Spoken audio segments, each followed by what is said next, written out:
Now, the greatest radio shows of all time. Suspense. The Shadow Node. Washington calling David Harding, counter-spy. Classic radio theater. The Great Gildersleeve. Fibber McGee and Molly. Dragnet. Gunsmoke. The Lone Ranger. Now, step back into a time machine with your host, Wyatt Cox. Good evening, friends of the Inner Sanctum. An NBC summer series replacing Amos and Andy called The Police. From July 15th, 1947, a case of murder involving the old Branner building. This originally broadcast July 15th, 1947. Rinso presents Call the Police.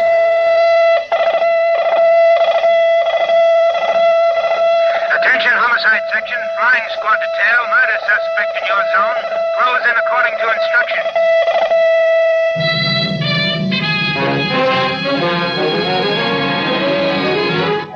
Between you and the evil outside the law, between you and the housebreaker, the kidnapper, the murderer, stands the policeman of your community. He gives up his sleep that you may sleep unafraid. He gives up his safety that you may be safe. And sometimes he gives up his life to protect yours.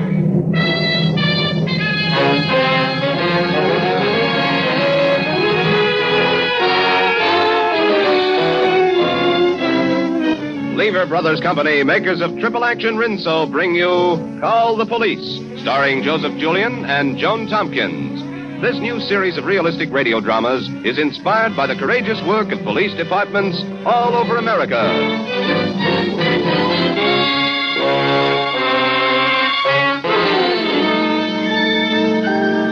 This is Commissioner Bill Grant. The old Branner building stands at the intersection of Pine and Cherry Streets. Worn and dingy, like a decayed tooth in an old man's gum. You've got to know about the Branner building, the kind of a rotten dump it is, if you're to catch the feeling of case number 72-86 from the Ashland police files. The day this case all started, George F. Farrar, prosperous and prominent citizen, rode up to the 8th floor in the old wire cage elevator. Walked down the khaki-brown corridor and into the office of Sam Marlin, detective. Domestic troubles confidentially investigated. Marlin, Pull up a chair, Mr. Farrar. let's get right down to business, Marlin. This business will be easier to take sitting down, Mr. Farrar. I am prepared for the worst. That's just what I've got for you. There it is. 3 weeks' report on the movements of Mrs. Kathy Farrar. It'll make nice reading when you can't sleep for the heat. My suspicions were well-founded. They were. You'll find an interesting entry under the heading of July 15th. July 15th? That's today. This morning, 8 o'clock. Picked up your wife's trail coming out of a tourist home at 406 Forest Drive. A tourist home on Forest Drive? Yeah, a broken-down place, losing proposition for the owner. One guest, a guy named Norman Kendall. Ever hear of a guy named Norman Kendall, Mr. Farrar? No, I never have. Ask your wife about him. What does he look like? Trouble. Tall. Weight about 198. Thick black hair, broad nose, well-dressed. Could be a racket man or an ex-pug. What about him? Get a load of this. Work it out for yourself. A note. Your wife stopped in an alleyway at 9:14 this a.m., tore it in two, threw it into a grating. Took me 2 hours to get it out with a piece of gum and a shoestring. Well, what does it say? Read it. You're buying it. Darling, meet me tonight at 11. Same place. Signed, Kendall. That means tonight. At the tourist home? That's the usual place. I'm all set to raid. Forget it. Huh? What do I owe you? $500. Plus a few bucks for strict confidence. What do you say to $750? You speak very nice English, Mr. Farrar. What do you want me to do now? You can lend me a gun. That's against the Sullivan Act. Then I'll buy one. Hey, wait a minute, Farrar. Take it easy.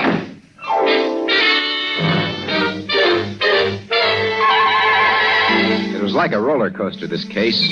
And from that moment on, It was headed for that dizzy drop that hit you in the pit of the stomach. That afternoon around closing time, Libby Tyler was in my office. She and I had a date for a dinner we still haven't eaten. Bill. Huh? Aren't you through? Do I ever get through? I'm putting it all aside anyhow. All work and no play makes Bill a nervous wreck. Pity the poor commissioner. Ready to go? Yeah. But I've got news for you. You're not. What do you mean? Somebody outside to see you. What? He's in the outer office. Mr. Sam Marlin. Sam Marlin. Private detective. Never know what the title was. Up. Tell him. That's everything, Commissioner. Here he is. What do you want, Marlin? I got a hot tip for you, Commissioner. I couldn't afford your fee. I've already got my fee from George F. Farrar. The Metropolitan Bonding Company? What have you got to do with George F. Farrar? I've been shadowing his missus for the past 3 weeks. Nice work. Not bad if you have the talent for it. Not to mention the stomach. Sometimes you catch a lot of rain in a turned-up nose. Get your hat, Libby.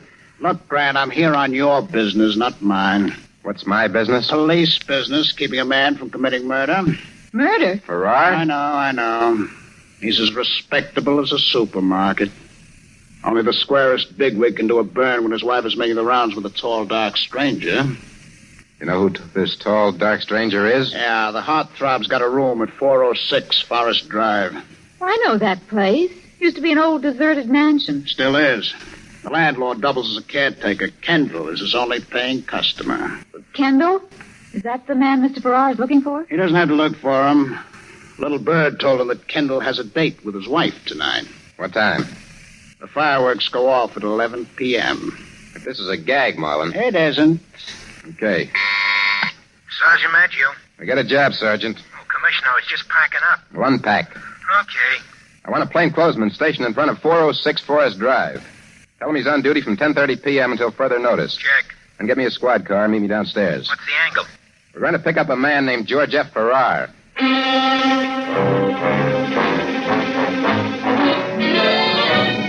First, we tried Farrar's office, but it was just closing, and Mr. Farrar hadn't been in all day.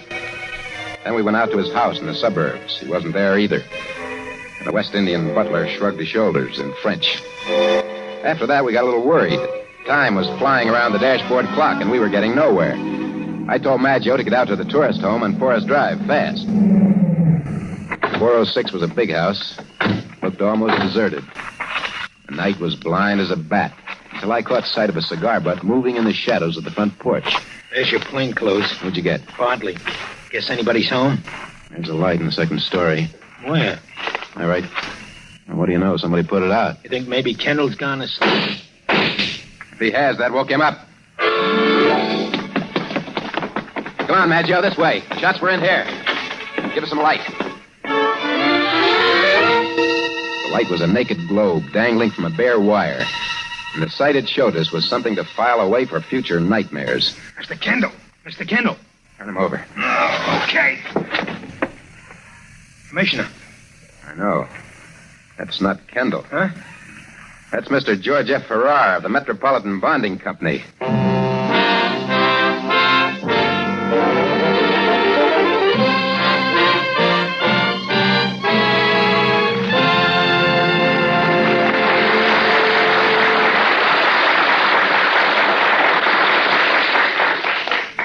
July 15th, 1947, Call the Police on Classic Radio Theater with Wyatt Cox. Now on Classic Radio Theater with Wyatt Cox, more of the summer series Call the Police, July 15th, 1947.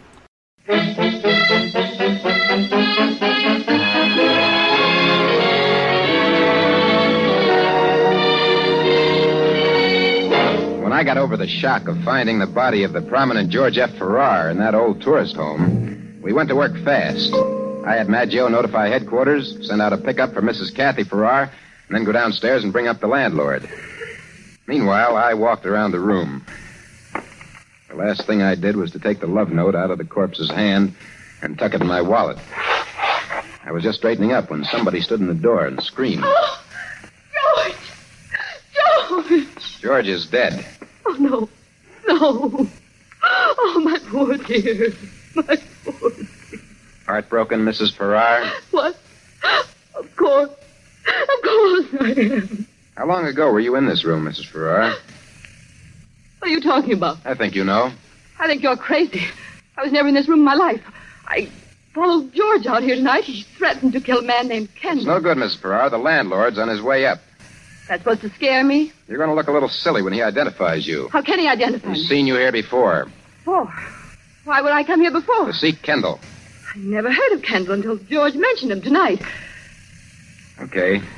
That's the way you're going to play it, Mrs. Farrar. Who are you? I'm Bill Grant, police commissioner. And once the landlord starts talking... Oh, Commissioner.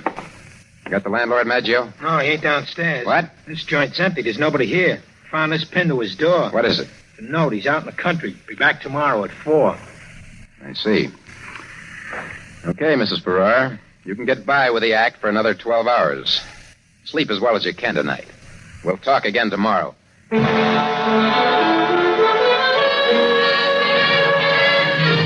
Tomorrow was another day, and a worse one. The story was out, and it was burning up the wires. George F. Farrar, prominent citizen, murdered. City Council demands prompt police action in Farrar killing. Mayor looks to police commissioner to unravel Farrar mystery slaying. Take it easy, Bill. They're after me, Libby. Oh, don't let him upset you. I gotta give him a murderer, Libby, and I gotta give him one fast. His Honor have the pressure on? He and the newspapers. You'll find the killer, Bill. Want to know a secret? What? I wish I was as sure as you are. Commissioner. Yeah?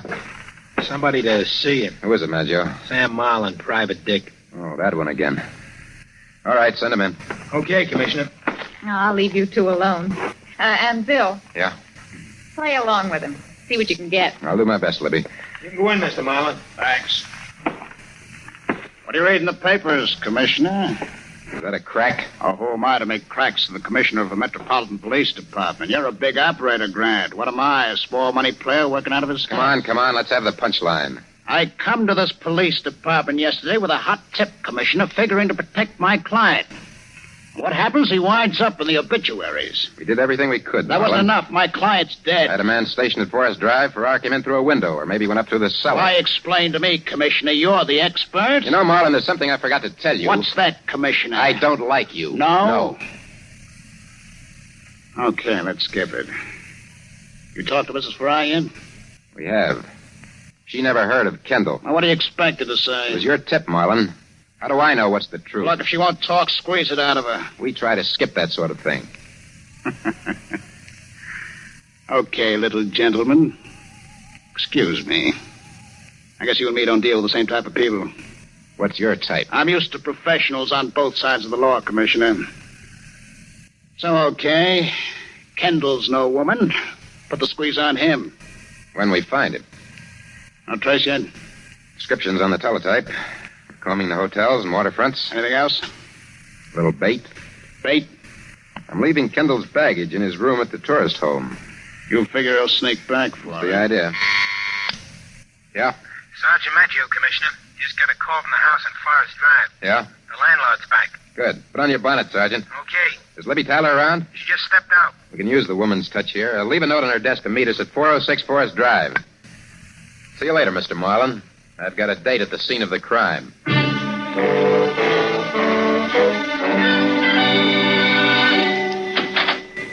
If you'll come into the living room, Commissioner. Go on in, Maggio. You, wanted to talk to me? Just a few questions. Yes.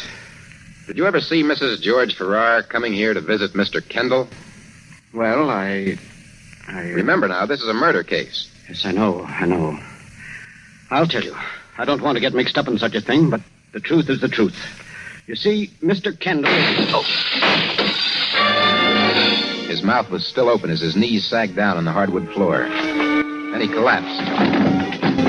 Sprawled out on his face. And that was all anybody would ever get out of him. Before I could turn, Maggio was out the door and down the stairs 2 at a time. As I stood over the body, it seemed that fate was playing with a stacked deck, and every card was against me. Half an hour later, I was back in the office when Maggio walked in, empty-handed. Whoever that was too fast for me. Sit down for a minute. Oh, it's happening. Right now, nothing. There's something on your mind. You've got that look. I was just thinking. Is it possible that Mrs. Farrar is telling us the truth? How do you mean? That there is no such person as Kendall? Hey, now, wait a minute. Why, who's seen him? Nobody but Marlin. And I wouldn't... Hello. This is Libby, Bill. I'm at the tourist home. Oh. I got your note. Yeah, I know. Listen, Bill, listen.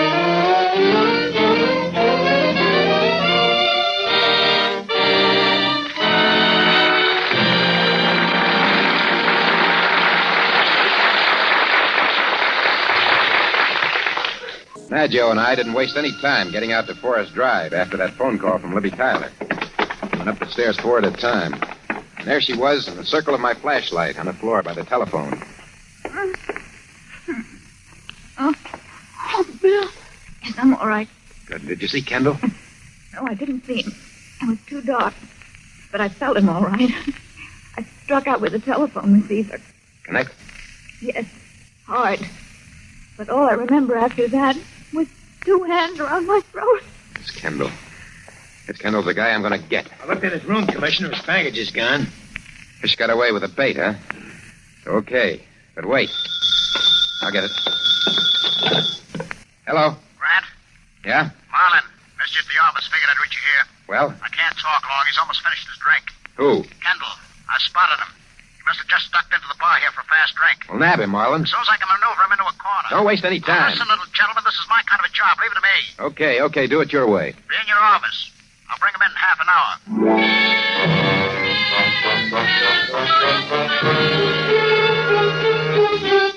I was never so anxious to see anybody in my life as I was this guy, Kendall. There was an empty feeling between my fingertips where I wanted his throat to be. And then came the letdown. It was Marlin, alone. He gave me the slip. You're in a bar. I was facing him. He had a gun on his hip. Well, you have a gun, Now, haven't you? listen, little gentleman, I'm not hairbreadth Harry. I'm a man in business, and it's bad business to wind up full of lead.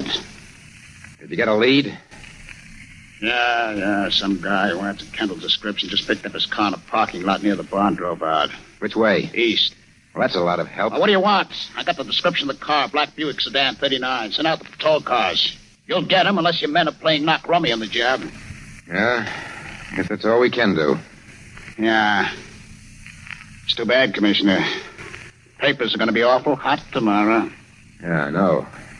So long, Commissioner. I'll keep my eyes open for you. So long, Marlin. I thought it over for about a split second, and Libby walked in. Feeling better? I'm all right now. Libby, Yes? I'm going overboard. What do you mean, Bill? I'm going to crack this case, and I'm going to use dynamite. You know what a graphologist is? Sure. Handwriting expert. That's what I want. For what? This is the note that Kendall wrote to Kathy Farrar. I want somebody who can copy this handwriting, and I want him fast. Why, Bill? I want him to write a new note, another message in Kendall's hand. What kind of message? This kind. Take it down. Okay. To the police. Mrs. Farrar killed her husband. I'm leaving town because I don't want to be involved. But I saw her pull the trigger. And sign it Kendall.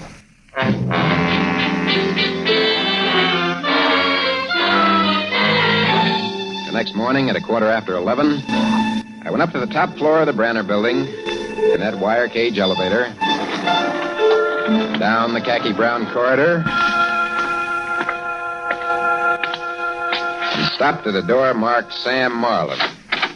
Well, good morning, Commissioner. I just came to tell you, Marlin, I've nailed your client's killer.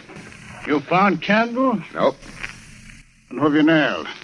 That pampered beauty, Kathy Farrar. What are you wearing instead of a head these days? Take a look at this. Oh, that's Kendall's handwriting. You've got good eyes, Marlin. Where'd you get this? One of my boys found it under a sofa cushion in Kendall's room at Forest Drive. Mrs. Farrar killed her husband. I saw her pull the trigger. Kendall. You can't pin a rap on her with a note like that? I think I can. The DA's hungry for a conviction. So am I. Kathy Farrar will do. Why, you lousy heel, she's innocent. I gotta think of my job, Marlin. Kathy Farrar is going over. Right. Yeah? I just want you to know that you're talking through a hole in your head. Who says so? This says so. What's the gun for? You knew Kendall didn't write that note. You had it written. And the conclusion of Call the Police, July 15th, 1947, along with an episode of Claudia, follow these important words here from Classic Radio Theater with Wyatt Cox on your favorite station. You ever make a change and then think, why didn't I do this years ago? Well, that's how people feel about switching to MediShare for their health care, especially now with inflation the way it is. People are very happy with the savings. Most families save about $500 a month when they switch. It's a huge help when prices are going up so fast in so many other areas. And MediShare's customer satisfaction rate is double that of health insurance. It's just a different experience, and people really like that. MediShare is an alternative to health insurance. It's a community of Christians who share each other's healthcare bills, and it's been going strong for over 25 years. It really is the gold standard, the most trusted name in healthcare sharing. Find out why people love it, find out why they rave about the customer service, and find out how good it feels to save some money right now. They're super easy to talk to. Here's the number, 833-34-BIBLE. That's 833-34-BIBLE, 833-34-BIBLE.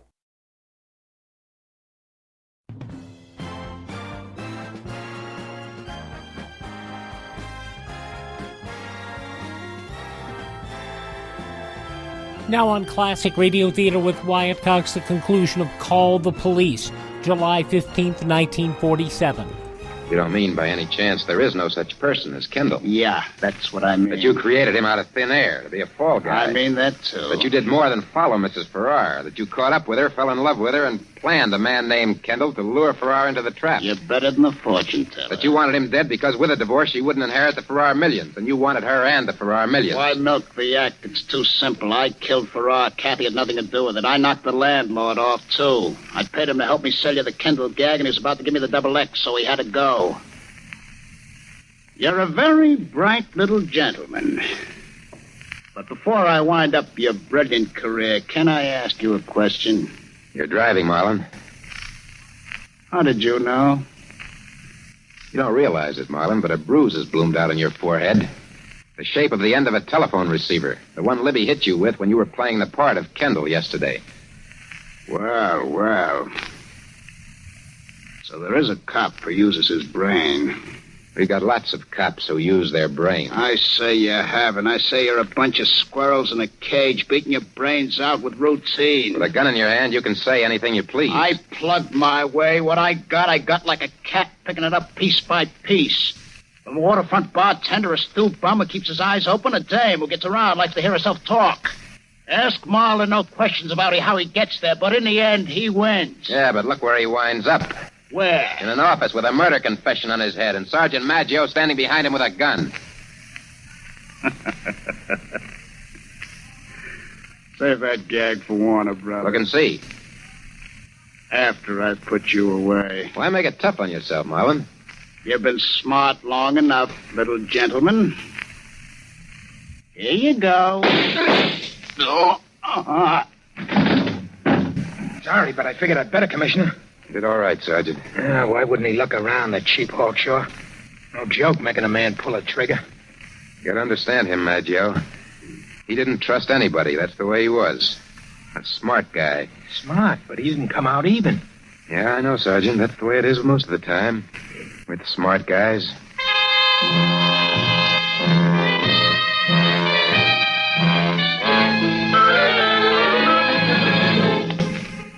So I walked back down the khaki-brown corridor, and into that wire cage elevator and down. Libby was waiting in what went for a lobby. We walked out into the street. I could have felt a lot better, and I said so. But you won, Bill. Marlon stuck around just to needle you and inflate his own ego. He wasn't normal. A definite psychoneurotic. Well, I've won before, Libby. Oh, he was rotten. When he was alive.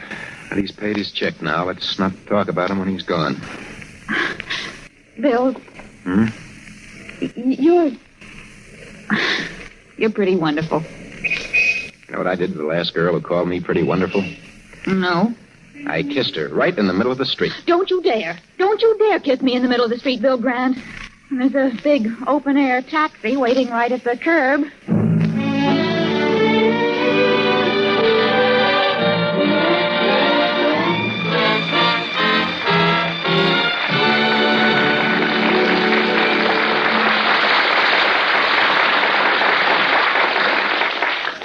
Ladies and gentlemen, this is Bill Grant. It gives me a great deal of pleasure to present the Lever Brothers Plaque of Valor this week to a heroic police officer of Fayetteville, North Carolina. This officer was selected by Chief Peter J. Sicardi, lifetime member of the Executive Board of the International Association of Chiefs of Police. The time, early Saturday afternoon. The scene, the business section of Fayetteville. A motorcycle patrolman is cruising through the crowded streets. Suddenly, two guns bark. Shots rip through the startled crowd. A woman screams. The patrolman leaps from his motorcycle and races straight into the blazing fire of a running gun battle. He tackles the first of the two gunmen. They grapple. His hand is on the gunman's wrist, straining desperately to twist the gun from his hand. The gun explodes once, then twice. With a final desperate effort, the patrolman wrenches the smoking revolver from the gunman's grasp, and the battle is over. That motorcycle patrolman is L.F. Worrell, who has now been promoted to Chief of Police of Fayetteville, North Carolina. So to Chief Worrell goes $100 and this week's Lever Brothers Plaque of Valor. Congratulations, too, to the entire police force of Fayetteville for their unfailing efforts to protect the people of their community.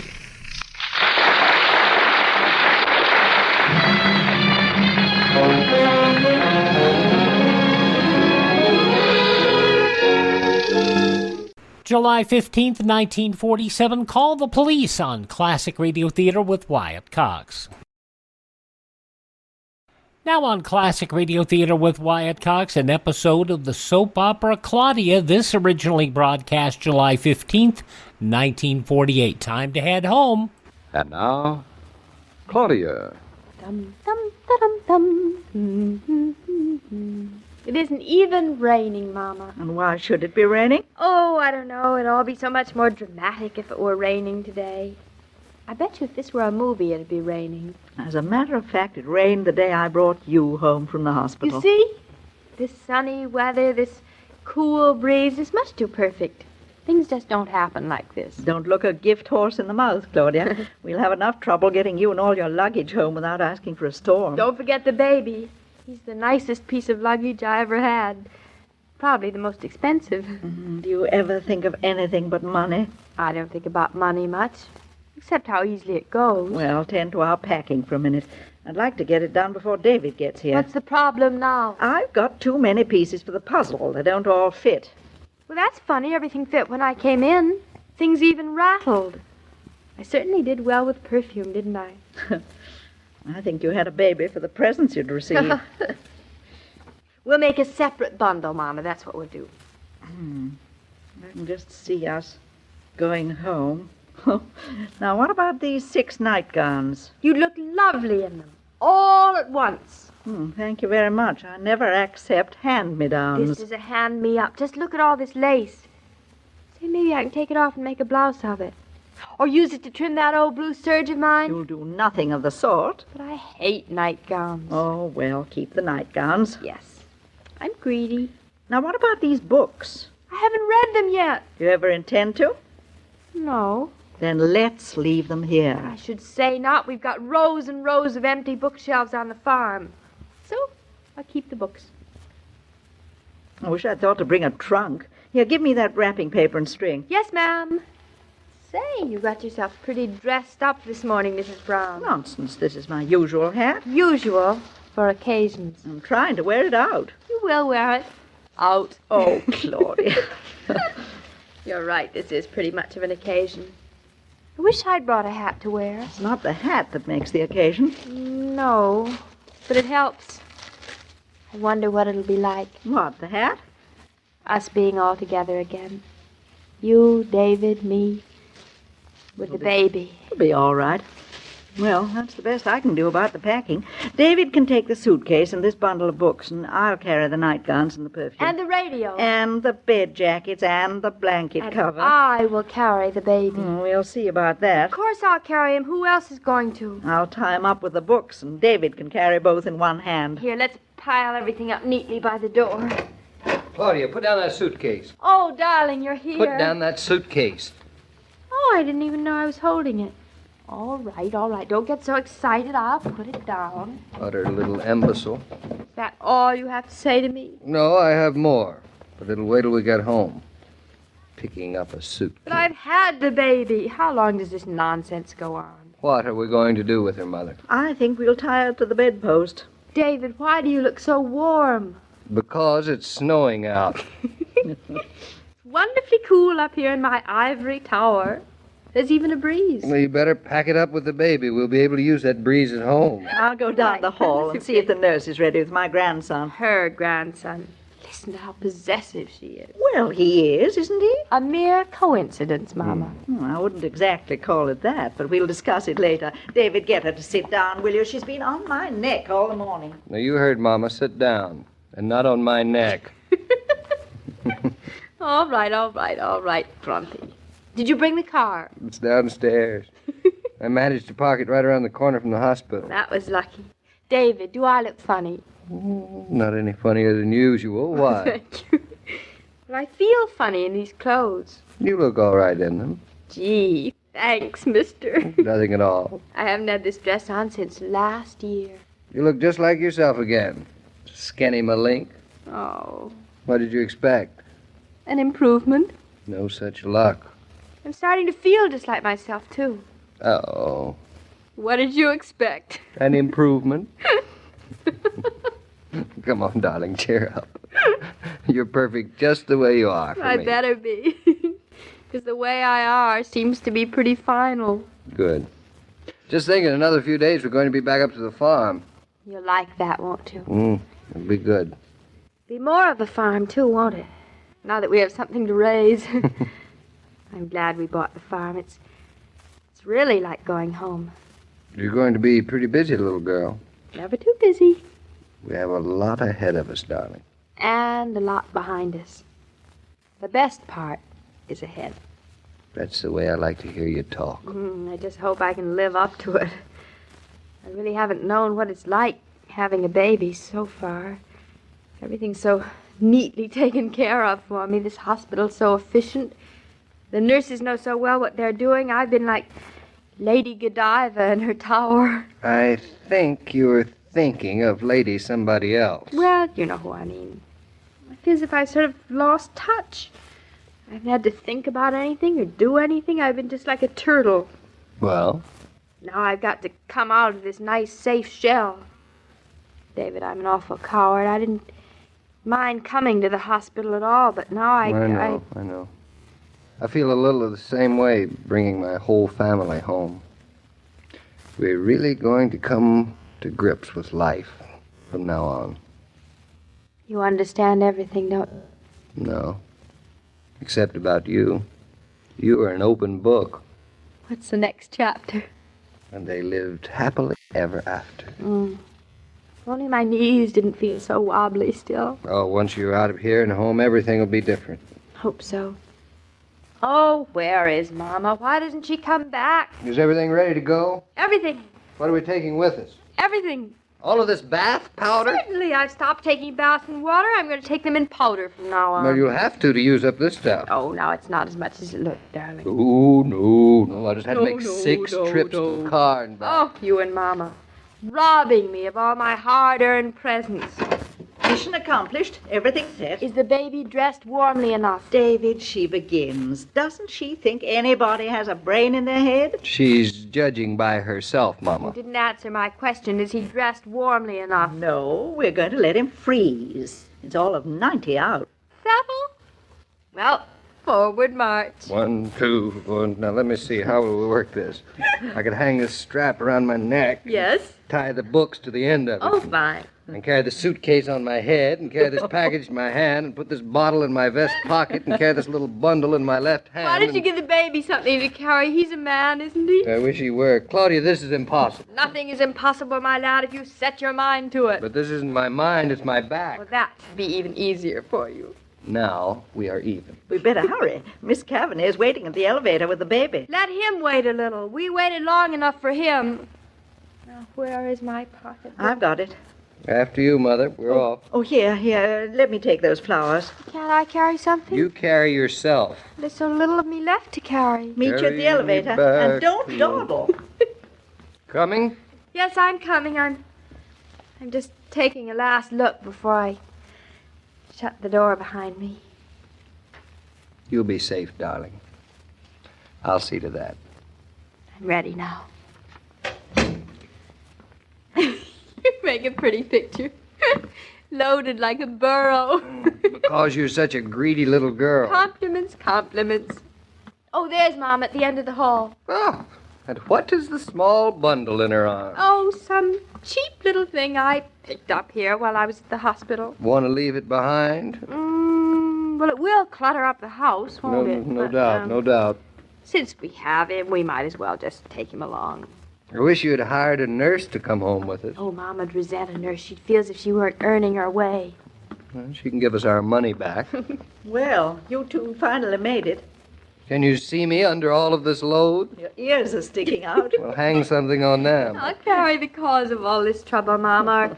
Oh, look at him. How's he ever going to know I'm his mother if I never carry him? Look at him, David. His face all scrunched up. Oh. Smile, you dope. You're going home. Everything's all set. Now, you're sure you don't want a wheelchair, Mrs. Norton? Me in a wheelchair? Look, I've been walking for years. Miss Kavanagh, you've been very kind. We certainly have appreciated everything you've done. Oh, I've enjoyed it, Mrs. Norton. You've been a fine patient, and he's a good baby. Well, the last half of that is true. Mama. Has anybody rung for the elevator? I can only last about another 2 minutes of this.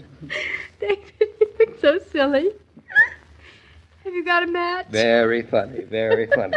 Humorous. How'd you like to be tickled? If you touched me, I'll put you back in the Oh, hospital. darling, I don't think it's fair to make you carry all this home. Too late now. If I dropped one thing, I'd come apart like a house of cards. Miss Kavanagh, you know, my husband isn't a very strong man, and he just hates carrying bundles. Just look at him. He's wilting, poor man. Ring that elevator bell.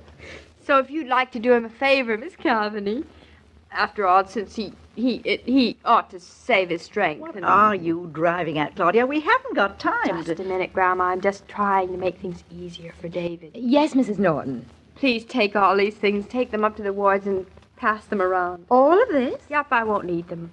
Perfume, books, bath powder, nightgowns, bed jackets. It's all behind me now. Take them and give them away. For Mr. Norton's sake. Well, that's very kind of you. I'm sure they'll be appreciated. By David, most of all. Here, darling, put everything down. Elevator can take it upstairs. That was a nice thing to do, darling. You look so tired, David. Well, all right. If that's the reason you want to give. It wasn't so nice of me. It's just lazy. I just couldn't face having to find a place to store all this stuff away. That still isn't the whole reason, Mrs. Norton. I don't think it is either, Mother. Well, maybe it isn't. It's just that, I don't know, it seems that without anything else, with just the little bundle Mama's holding, we still have so much more than when we came. You know, on giving it about 6 thoughts, I've decided that, well, you're not such a bad girl. You know that? I don't know. Anyway, whether I'm good or bad, there's no credit to this, David. Giving's so easy when you've received so much. Oh, darling, I have so much. Let's go home.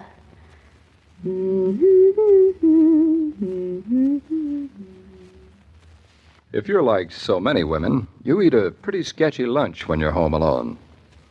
I'll tell you how you can make lunchtime refreshment time Add ice-cold Coca-Cola to your noonday menu. You'll find that Coke gives a party air to any meal. And it's so easy. All you have to do is keep plenty of Coke on ice. You don't even need a glass. Open the bottle, and delicious, welcome refreshment awaits you. Oh, Joe. Joe, I just wanted to say goodbye to you before we left for home. Well, goodbye, David, and good luck. You mean we still need it? More than ever. That bodes no good. According to my experience with a new member of the family, things really start percolating when you get home. Oh, I see. For instance, have you faced the facts of a baby feeding schedule? Hmm? Yes, 10 o'clock at night, 2 in the morning, 6 o'clock in the morning. I'm starting to see what you mean. Well, you'll see even better what I mean at 2 a.m. tomorrow morning. So go home, David, and catch 40 winks while you can, will Thanks you? for the tip. So long, Joe. Goodbye, David. See you tomorrow at 2 in the morning. Every day, Monday through Friday, Claudia comes to you transcribed with the best wishes of your friendly neighbor who bottles Coca-Cola. So listen again tomorrow at the same time. And now this is Joe King saying au revoir. And remember, whoever you are, whatever you do, wherever you may be, when you think of refreshment, think of Coca-Cola. For Coca-Cola makes any pause the pause that refreshes. And ice-cold Coca-Cola is everywhere. This broadcast of Claudia was supervised and directed by William Brown Maloney. July 15th, 1948, Claudia here on Classic Radio Theater with Wyatt Cox. Thank you so much for making us a part of your day. Would you thank this station and support their advertisers? It is their kindness and courtesy that allow us to be with you each and every time we roll around here on your favorite station. Now, if you miss a day, you don't have to miss a single show. You can hear our shows at my webpage on demand. That's classicradio.stream. You can stream the shows on demand, learn more about classic radio collecting. You can find a list of locations where you can download the shows so you can hear them anytime. You can also contact me directly. You can find our social media links, and you can even buy me a copy. And that would be greatly appreciated. That helps us find more great new classic radio shows to bring you, like we found all these summer shows that we've got up this year. Thank you for tuning in, and please thank this radio station, support their advertisers, and tell a friend the great radio shows are right here at this spot on the dial. Classic Radio Theater with Wyatt Cox, right here on your favorite radio station.